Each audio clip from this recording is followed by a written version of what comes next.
بسم الله الرحمن الرحيم والعاديات ضبحا فالموريات قدحا فالمغيرات صبحا فأثرن به نقعا فوسطن به جمعا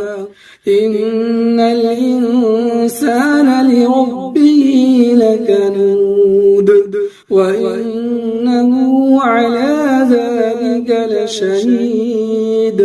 وإنه لحب الخير لشديد أفلا يعلم إذا بعثر ما في القبور وحصل ما في الصدور إن ربهم بهم يومئذ لخبير.